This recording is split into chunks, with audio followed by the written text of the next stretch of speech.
À l'âge de la mondialisation, où les frontières s'effacent et les peuples se brassent, comment écrire une histoire qui réconcilie le local et le global? Une histoire ouverte sur le monde, ses échanges, ses évolutions et ses rencontres. C'est le nouveau défi de l'historiographie contemporaine. Cela appelle une nouvelle approche et exige de repenser l'enseignement et l'écriture de l'histoire. Pour comprendre les enjeux de l'histoire monde, nous recevons le professeur Michel Adovi Goe-Akwe, professeur titulaire au département d'histoire de l'Université de Lomé.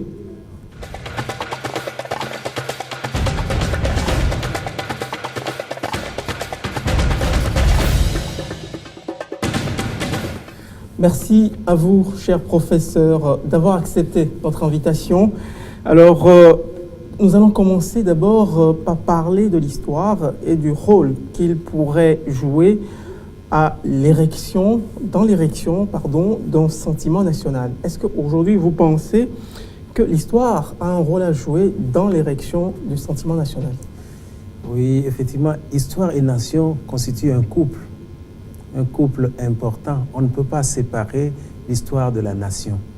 Donc, la nation naît à partir du vécu ensemble de peuples qui peuvent être d'origine différente, qui peuvent être descendants de différents clans, mais à partir du moment où ils vivent ensemble, ils s'échangent à la fois au point de vue du langage, au point de vue des activités économiques. Donc, ils peuvent finir par osmose devenir une nation. Donc, dans ces conditions, l'histoire fait la nation. Donc, on ne peut pas avoir une nation sans histoire. Donc, l'histoire est un élément important qui permet à des hommes de différents horizons de pouvoir vivre ensemble sur un territoire donné et d'accepter d'être tous partisans ou fils ou filles donc, de cette histoire-là. Alors, la vérité de l'histoire n'est pas nécessairement la vérité des nations. Souvent, le risque, c'est de tomber dans le roman historique. Évidemment, et pour toutes les histoires de peuples ou de nations, parfois, elles sont fondées sur des mythes fondateurs. Et ces mythes viennent d'un ancêtre éponyme ou d'un ancêtre inventé. Vous savez que chez nous, au Togo, certains disent que leur ancêtre est descendu du ciel, marteau et enclume à la mer. Il s'agit par exemple des peuples Alou, qui sont les peuples autochtones, je dirais, donc de Tado. D'autres disent qu'ils sont descendus du ciel et que les traces se retrouvent à Naori, en pays kabye. Il y en a même qui disent sortis de terre, comme les Aglepemé dans la région d'Agou, qui disent qu'ils sont sortis de terre. Donc tout cela fonde donc, la base d'une communauté.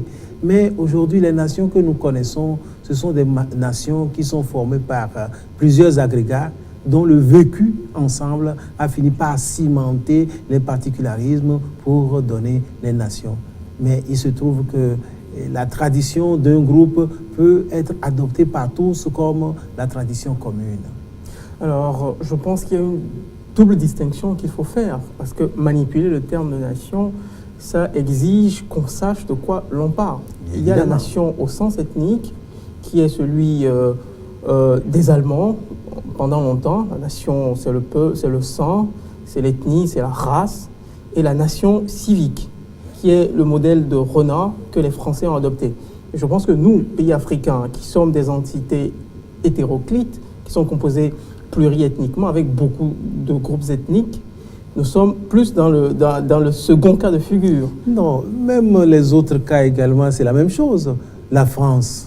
Les Français, c'est un ramassis de gens qui sont venus d'un peu partout, les Bretons, les Picards. La nation civique. Forcément, la nation arrive. Donc, en Afrique, c'est pareil. Donc, il y a beaucoup de peuples ayant différents ancêtres qui, à un moment donné, se retrouvent sur un espace donné et qui fécondent dans une culture commune. Donc, il ne faut pas penser que la nation civique, un peu partout, c'est uniforme. Même la nation ethnique, elle a existé, elle existe toujours en France. Aujourd'hui, des gens réclament encore une identité bretonne. Les Français de souche. Une identité bretonne, une identité picarde, et puis les gens du Sud, etc. Donc, un peu partout. Donc, il ne faut pas tomber dans la caricature qui pense que l'Afrique est peuplée de tribus, que les tribus ne peuvent pas former des nations. Une fois qu'il y a un vécu ensemble et qu'il y a une solidarité qui vous cimente ensemble, vous pouvez devenir une nation. La nation est une étape de vie communautaire. Ernest Renan disait que la nation, c'est le plébiscite de tous les jours. Tous les jours. Ça suppose que des entités hétéroclites, comme je vais reprendre le même argument que tout à l'heure, prennent conscience de leur volonté de vivre ensemble. Il faut une volonté de vivre ensemble qui est là. Aujourd'hui, est-ce que vous pensez que pour nos États pluriethniques, dont je parlais tout à l'heure, on a beaucoup d'entités qui forcément ne regardent pas tous dans la même direction. Est-ce que la nation, pour nos États, c'est l'horizon souhaitable? Est-il même atteignable pour nos autres? Oui, on peut l'atteindre. Nous pouvons dire que même avant la colonisation, des nations existaient en Afrique. De grandes études ont montré qu'il y avait des nations. Je prendrai l'exemple du Togo. Est-ce qu'il y avait une nation élevée? Cette nation élevée était en construction et il y avait une reconnaissance de cette nation élevée. C'est d'ailleurs une de ces reconnaissances qui a créé la fête d'Agbobozan. La fête d'Agbobozan a été créée en 56, après ce référendum un peu orchestré par le Ghana. Donc les Évés ont voulu se retrouver ensemble et ils ont trouvé un élément fédérateur de la dispersion des Notiens. Les gains autour donc, de la fête de Yeke donc également avaient une reconnaissance de nation. Cette nation a existé avant qu'il y ait eu des difficultés qui ont conduit à des séparations. Sinon, les nations ont existé en Afrique. On peut donner d'autres cas, mais la colonisation ayant partagé ces nations, donc il y a une recomposition nationale qui se fait dans des territoires, disons, découpés ou déterminés par l'Européen, mais qui ne s'est pas fondé sur ce vivre ensemble. Donc nous avons à confectionner un nouvel vivre ensemble. C'est ça qui constitue la difficulté pour nous. Donc les nations que nous voulons construire maintenant, ce sont des nations nouvelles et il faut du temps pour les construire. C'est ça la grande difficulté qui fait que nos États, donc la nation, l'État a dépassé ou bien est venu avant la nation. Donc c'est de la difficulté. C'est la nation qui doit conduire vers l'État. À partir de ce moment, quand vous êtes ensemble, vivre ensemble et accepter, donc une communauté, un groupe se dégage, et ce groupe qui se dégage comme leader, vous acceptez, vous, donc, de leur pouvoir de coercition, leur pouvoir de juridiction, mais en même temps, ils ont des devoirs envers vous, parce qu'en étant sur le même territoire, il y a un besoin de solidarité pour que le vivre ensemble soit possible. Si on arrive là, on dira que nous avons un État-nation. Alors, la difficulté à voir des nations émerger sur l'infrastructure de nos États dont nous disposons aujourd'hui, c'est comme vous l'expliquiez tout à l'heure, c'est une inversion du processus par la colonisation, entre autres. Mais aujourd'hui, est-ce que, et avec la mondialisation, avec l'ouverture des frontières, c'est ça la mondialisation, le sans-frontiérisme un peu, est-ce que les nations ne sont pas condamnées? Parce qu'on le voit, même les nations occidentales, les vieux modèles d'État-nation se plaignent aujourd'hui d'être en train de se décomposer. Des intellectuels français martèlent tous les jours que la France est en train de se défaire, que la France est en train de se désintégrer. Est-ce que évidemment, l'évolution technologique qui facilite aujourd'hui les déplacements, les communications, ont changé les données de la conception de l'État-nation. D'ailleurs, quand on voit que tout le système économique de production aujourd'hui ne se fait plus dans le cadre de l'État, avec les transnationales, ces grandes entreprises qui monopolisent le système mondial, eh bien, il est clair que les nations et les États sont en péril. Quand nous voyons aujourd'hui le cadre financier, il est difficile aux États donc de créer un cadre pour éviter les fissions fiscales et permettre à leur État de vivre de leurs ressources. On ne peut plus s'isoler. Les frontières sont aujourd'hui cassées puisque au fond, toutes les frontières sont artificielles. Il n'y a pas de frontières naturelles comme on le dit. Les fleuves, on les traversait. Les crêtes des montagnes, on pouvait passer outre. Donc, toutes les frontières sont artificielles. Mais aujourd'hui, davantage, la facilité de déplacement, de mobilité, fait que les États sont en péril à tous les points de vue. Les nations sont menacées, si je peux vous résumer. Alors, professeur, l'enseignement de l'histoire, c'est, comme vous l'aviez dit au départ dans cet entretien, c'est de mettre en place des mythes unificateurs. C'est ce que j'appelais le roman national. Dans nos États, est-ce qu'il ne serait pas bien qu'on commence par avoir nos romans nationaux pour construire quelque chose ensemble. Oui, vous voyez, quand on voit un peu les États occidentaux, comment ces États ont Les été ancêtres, créés, les Gaulois. on a trouvé des ancêtres éponymes pour pouvoir construire tout autour d'eux. Il y a l'exemple même de Romulus et Romulus pour Voilà, Rome. pour l'Italie. Vous voyez, donc nos États en ont. Mais les États modernes que nous avons vu leur origine, le découpage de leur territoire, il est difficile de prendre un mythe pour le mythe national. Mais parfois, des personnages ont incarné cette nation. La lutte pour l'indépendance a amené dans certains pays donc, des personnages illustres autour desquels donc, le nationalisme et la nation a commencé par émerger. Mais c'est clair que les difficultés sont réelles. Sur quel mythe on doit fonder la nation? On pourrait donc créer. Et malheureusement, l'histoire telle que nous l'enseignons dans nos pays, qui doit contribuer à forger le citoyen et la citoyenneté. Donc cette histoire n'est pas suffisamment fondée sur notre milieu, notre culture. Héritier de la colonisation, nous avions eu une histoire de la colonisation où on chante plutôt le maître d'hier. Et au moment de l'indépendance, ce changement, ce transfert culturel n'a pas pu se faire dans beaucoup d'États, ce qui fait que nous peinons à créer nos nations. Alors, quelles sont les frontières de l'État-nation? Quelles sont les frontières? Quelles sont les difficultés pour écrire l'histoire aujourd'hui où les nations sont mises à rude épreuve par l'immigration et par l'ouverture? Alors, faut-il créer des nations, des micro-nations? La question se pose. Vous savez en que Occident, la on lutte... incite à des revendications régionalistes. On le voit avec les Corses, les Catalans et d'autres entités à l'intérieur de blocs.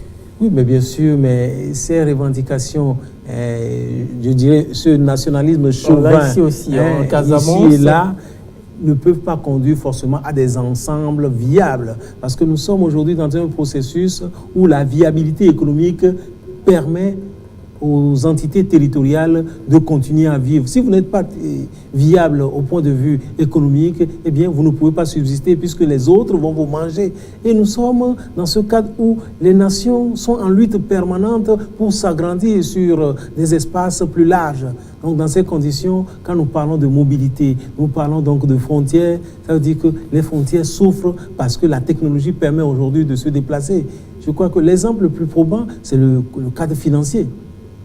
Tout le système financier mondial aujourd'hui tend à uniformiser les systèmes, les mêmes formes de consommation, que ce soit culturel, que ce soit économique. C'est ça qui fait que les États sont en péril. Mais comment faire? Est-ce qu'on peut construire une nation togolaise, une nation béninoise? C'est vrai que nous nous sentons béninois ou togolais après avoir passé une vie commune pendant 70 ans à l'époque coloniale, plus de 50 ans à l'époque post-coloniale. Eh bien, on commence par se sentir togolais ou béninois ou nigérien.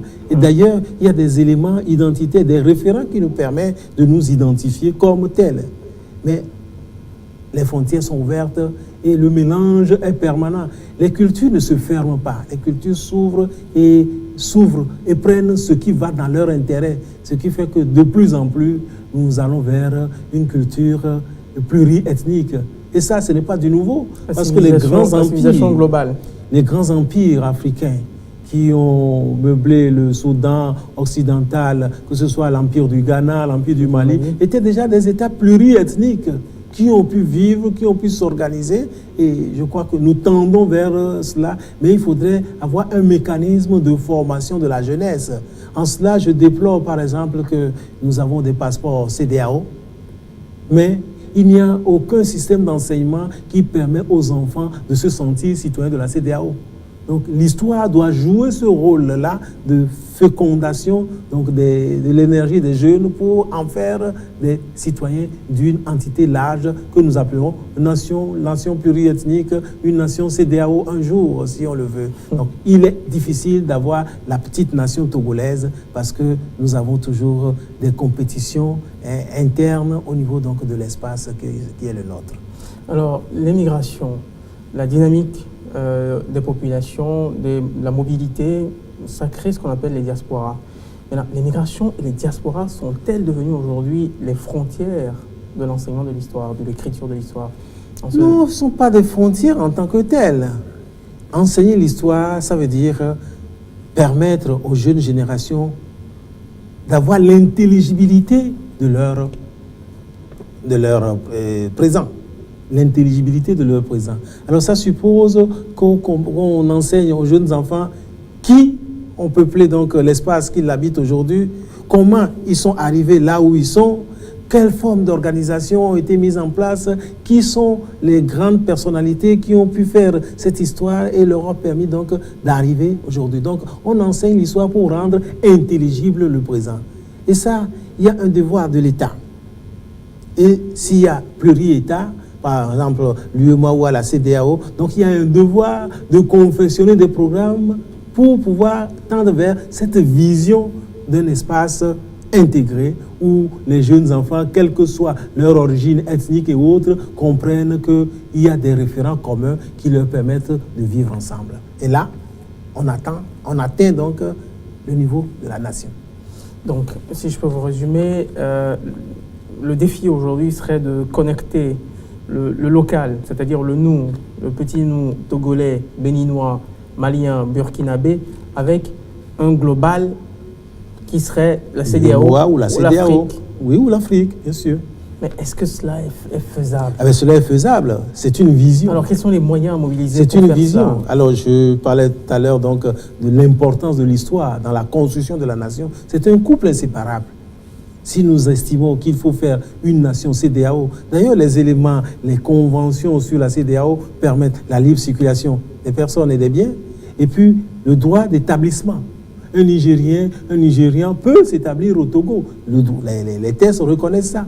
Ah, si les textes reconnaissent, il faudrait également que le citoyen togolais reconnaisse le Nigérien. Il ne faut pas qu'il crie « Ah, Ibo Togbana » et le Ibo arrive. Attention, non, il faudrait qu'il comprenne que le Ibo est un habitant de l'espace et que le Ibo participe au développement. Le Ibo, c'est un Africain comme lui, de son espace. Il faut pouvoir l'enseigner. C'est l'histoire qui nous permet de connaître quels sont les éléments qui nous unissent. Donc, quand nous parlons d'identité, l'identité, chacun en a une.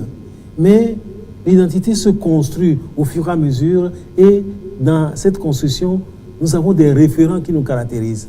Si nous habitons un même espace, c'est un référent. Nous avons une même langue, c'est un référent. Donc il y a des éléments, nous utilisons la même monnaie, c'est un référent. Donc il y a un certain nombre d'éléments et c'est dans cette vision et à travers l'éducation, un programme d'éducation qu'on peut construire progressivement cette nation grande, large, qui soit viable, compétitive au niveau donc de la mondialisation qui est en cours. Mais souvent, professeur, on observe un phénomène inverse que produit la mondialisation. La mondialisation, c'est l'uniformisation. C'est tendre vers une civilisation globale. C'est la transformation des citoyens de chaque pays en consommateurs sur le marché de biens, la société de consommation globalisée. En fait, c'est cela, s'il faut résumer, caricaturer un petit peu, la mondialisation. Mais les gens se sont rendus compte qu'ils ne veulent pas être juste des consommateurs. De plus en plus de gens sont dans une posture de repli vers des identités, vers les frontières ethniques. Et l'identité semble être la notion clé de ce début du XXIe siècle. La mondialisation n'exclut pas la reconnaissance de la différence. Oui, mais il y a la philosophie universaliste qui est là, qui assoit une nation. Alors on risque l'appauvrissement de l'être humain si on tend vers cette homogénéisation totale. Il y a des éléments qui sont homogènes. L'UNESCO a un rôle à jouer à ce niveau-là. Quand on parle de multiculturalisme, ça veut dire la reconnaissance des cultures. Et cette reconnaissance suppose que toutes les civilisations se valent et que chacune doit faire l'effort pour manifester ses spécificités. Et dans ce cadre, ne pensons pas que la mondialisation uniformise tout. Il y a encore cet effort donc identitaire qui est permanent. Mais il faut savoir que l'identité ne doit pas conduire à des conflits. C'est ça le système. De plus en plus, il y a des réclamations identitaires comme l'islamisme et autres qui conduisent à des conflits parce qu'on veut changer l'autre.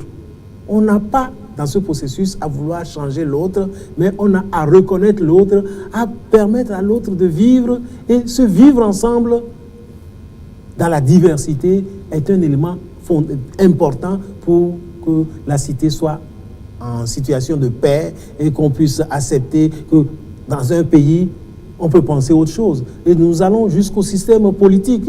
Dans un système politique, il faut accepter la différence. je pense autrement, mais ça ne veut pas dire que je suis l'ennemi de l'autre. Ça veut dire que j'ai des référents qui permettent d'avoir un cadre de réflexion qui ne soit pas le cadre de l'autre.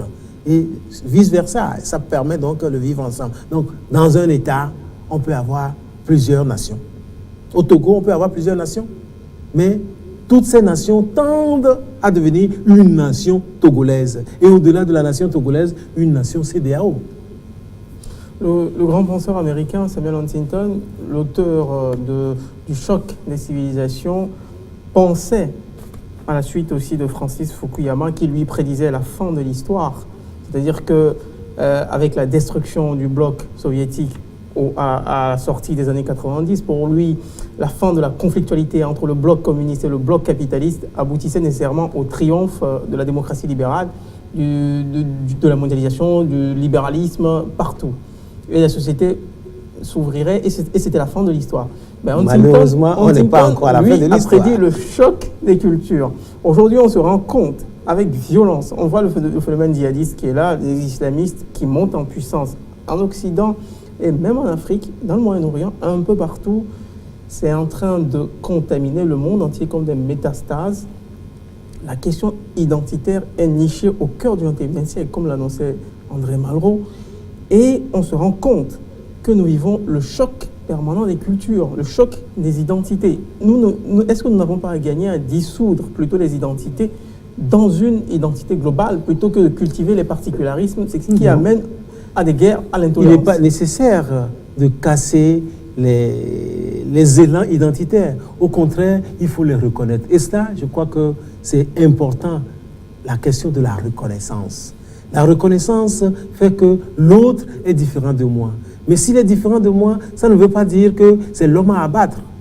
Ça ne veut pas dire que je dois le dédaigner. Donc il est important, parce qu'au fond, regarde les êtres humains, nos gènes, il y a plusieurs possibilités donc de confession, de gènes, au point que nous sommes différents les uns des autres. Donc on ne peut pas avoir une société égalitaire où tout le monde, tous se valent. Non, ce n'est pas possible. Donc par conséquent, la reconnaissance de la différence est un élément important, gage de paix. Donc qu'on soit musulman, les musulmans, c'est bien d'être musulman. Qu'on soit chrétien, c'est bien d'être chrétien, mais seulement il faut qu'on arrive à cette civilisation de l'amour. Et là, nous tombons dans des considérations théologiques. La civilisation de l'amour permet de comprendre que l'autre, c'est un prochain et qu'il a des qualités humaines comme moi. Et par conséquent, même s'il est différent sur un certain nombre de points qui fait son identité, je ne dois pas le dédaigner. Alors, nous allons essayer d'approfondir cette discussion en allant dans les aspects de la postmodernité, de l'histoire confrontée à la postmodernité. Aujourd'hui, depuis une dizaine d'années, on assiste à l'essor d'une nouvelle discipline qui est l'histoire monde. Alors, est-ce que vous y adhérez? Pour vous, c'est une bonne chose ou pas? Est-ce que c'est une histoire autre? Non. De plus en plus, nous, les historiens, nous disons qu'il faut provincialiser l'histoire.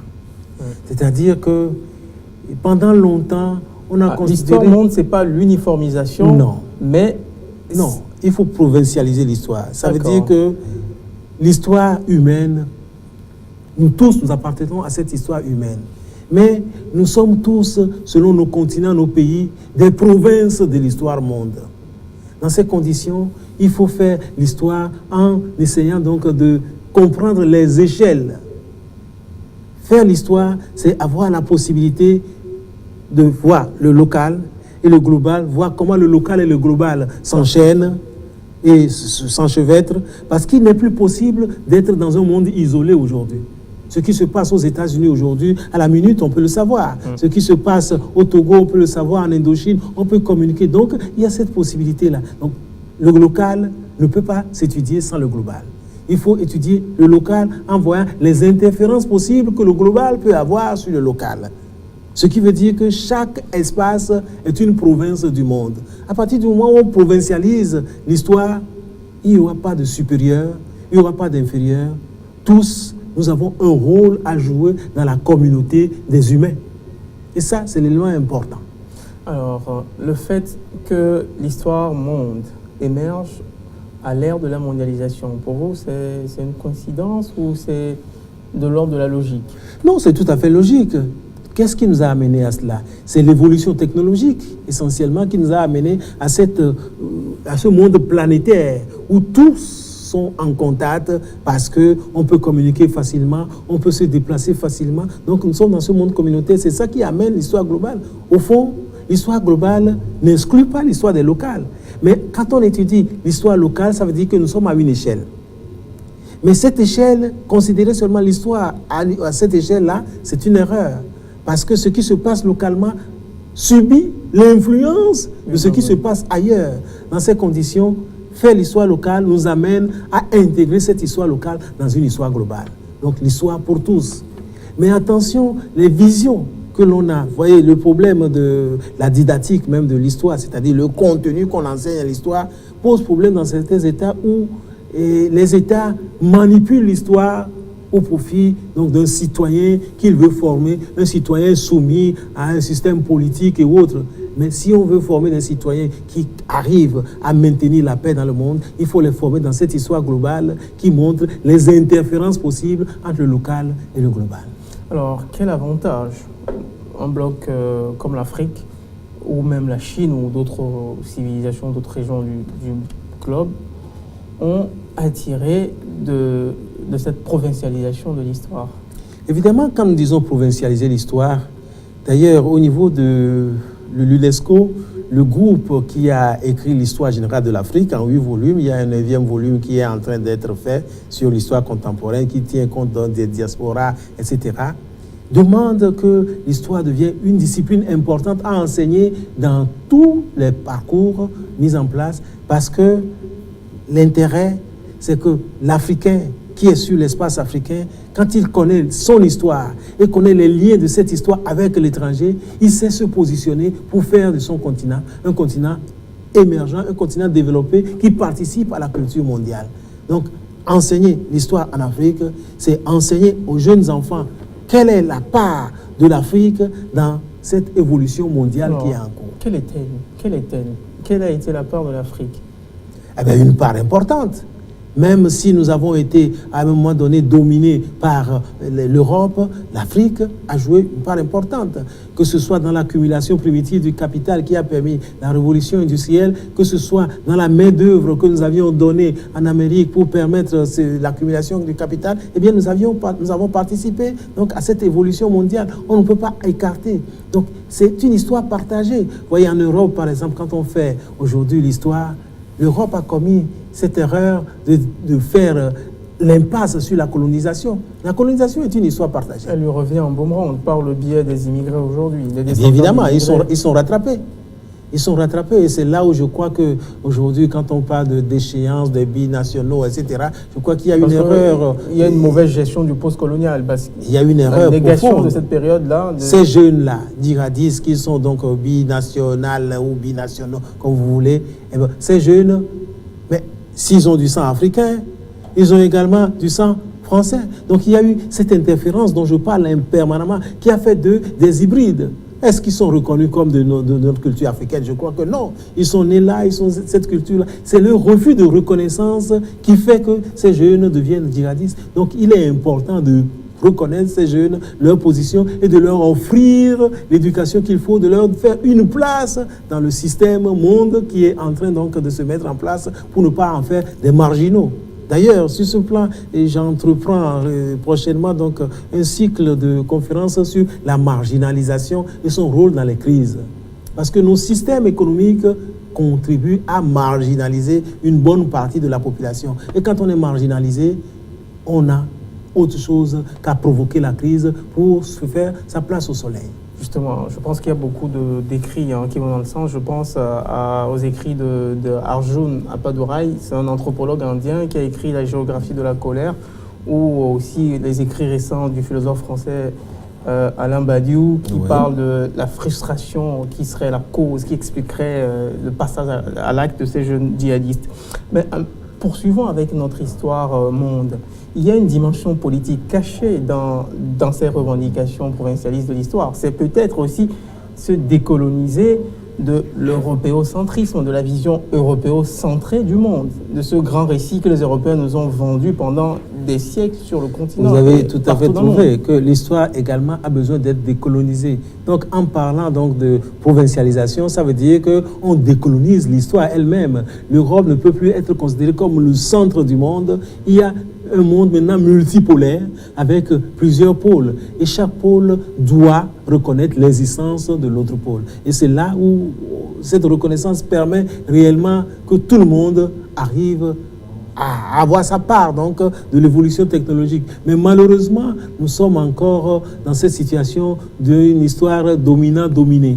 Donc il faut qu'on sorte donc, de ce principe du dominant-dominé pour arriver à participer à cette culture universelle. Et l'histoire globale, en principe, est une chance pour nous, pour qu'on arrive à ce partage de l'histoire, à ce partage des richesses du monde.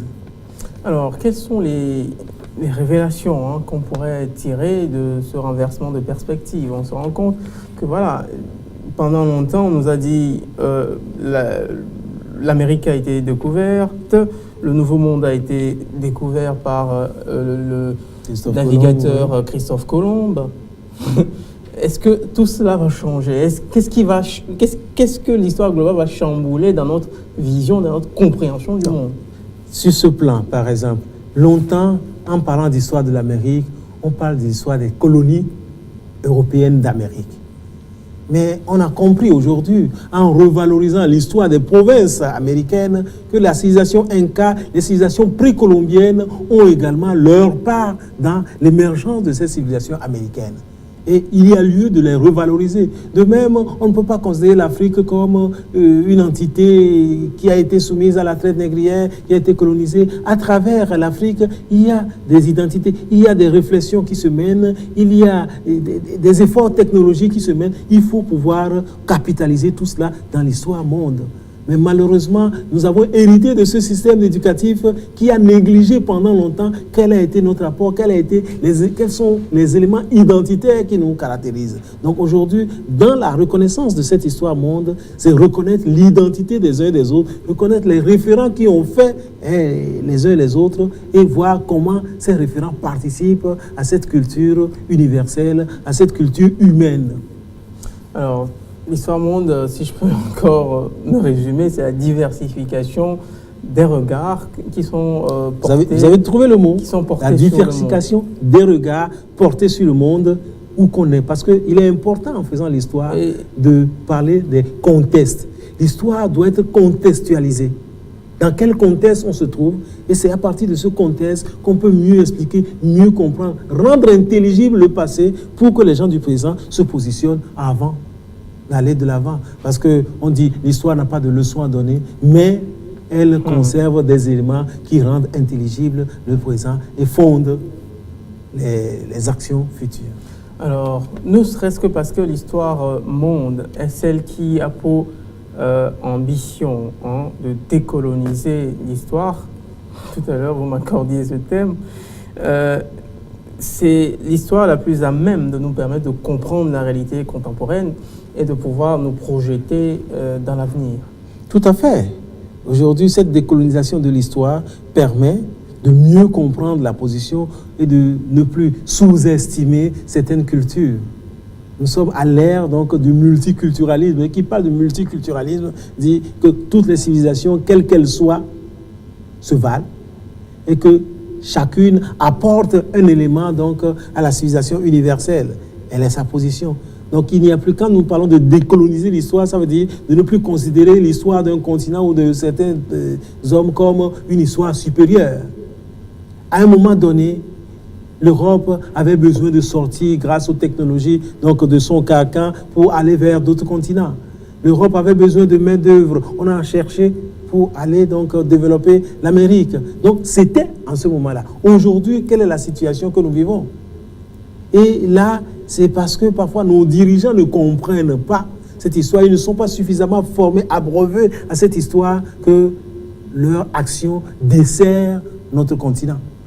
Il y a lieu d'avoir des dirigeants clairvoyants. Je ne parle pas de despotes, mais des dirigeants clairvoyants qui sachent qu'est-ce qu'on doit mettre dans la vision de l'enseignement de l'histoire pour permettre à nos citoyens de s'intégrer au monde. L'histoire, ça reste, quoi qu'on le dise, un matériel très politique et très instrumentalisable politiquement. Oui, c'est vrai. L'Afrique, on le dit, on ne le dira pas assez. Vous l'avez dit, hein, Sarkozy a dit en 2007 que nous n'étions pas assez entrés dans l'histoire, l'ancien président français. C'est une ignorance voilà, de l'histoire. Une ignorance crasse, on va dire. Voilà, et ça a été dit quand même. Parce que l'homme noir n'est véritablement entré dans l'histoire que dans son contact avec l'homme occidental. Tout à l'heure, vous parliez de la période non, oui. Je ne partage pas ce point de vue. L'homme noir n'est pas entré dans l'histoire parce que le blanc est venu. Justement, pourquoi est-ce que cette passé. partie de l'histoire-là, qui va de l'Égypte antique à la période esclavagiste, voilà, il y a l'intermède des empires. Il y a beaucoup de zones d'ombre dans l'histoire. C'est ça qui fait peut-être que ça alimente les fantasmes et les ignorances. Cette histoire, les historiens africains l'ont redressée aujourd'hui. Quand je parlais tout à l'heure donc de l'histoire générale de l'Afrique qui est faite en 8 volumes. Donc, des connexions ont été établies avec la civilisation égyptienne, bien la sûr, civilisation nubienne et bien sûr, foyers de civilisation qui ont, vous le disiez en termes de cet entretien, qui ont irradié sur le monde grec et le monde latino. La civilisation grecque doit beaucoup aux civilisations, à la civilisation égyptienne. Ne serait-ce que parce que Hérodote, le grand géographe, est venu en Égypte, ou que Thalès est dessiné. Tout à fait.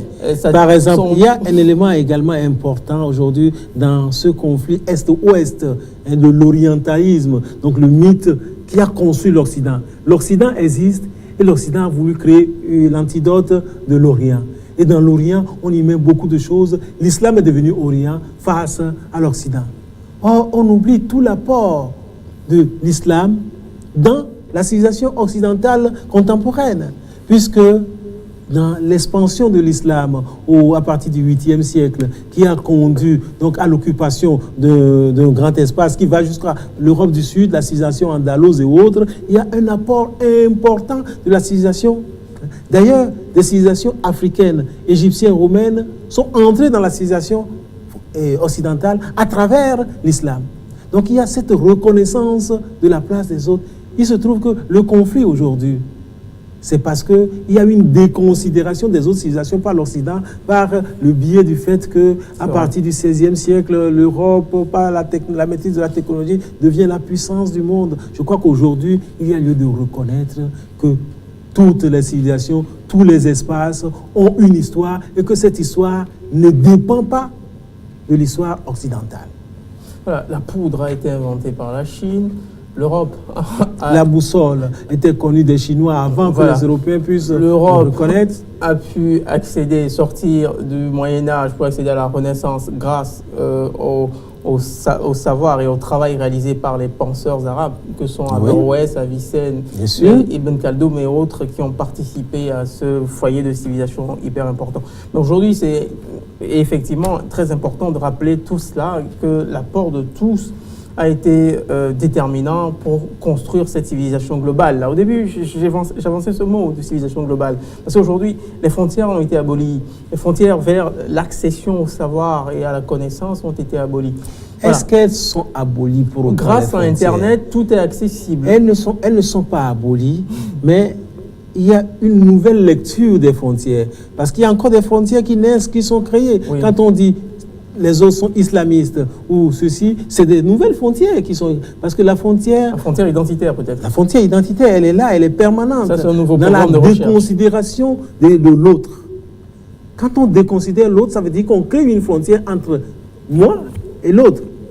Donc, il faut éviter cette déconsidération et ça, je reviens toujours à ce mot important, la reconnaissance. Reconnaître l'autre existe et quels sont les éléments qui caractérisent l'autre. À partir de là, eh bien, on lui laisse sa place, on ne le déconsidère pas, on ne le toise pas. Or, ce qui se passe dans notre monde aujourd'hui, malgré cette volonté d'aller vers la culture universelle, il y a toujours une domination de l'Occident, l'American Way of Life, dans le mode de consommation, tout ça, qui fait que notre société humaine est déstabilisée, malgré donc cette volonté d'aller vers la culture universelle. Alors, dernière question, en quelques mots, professeur.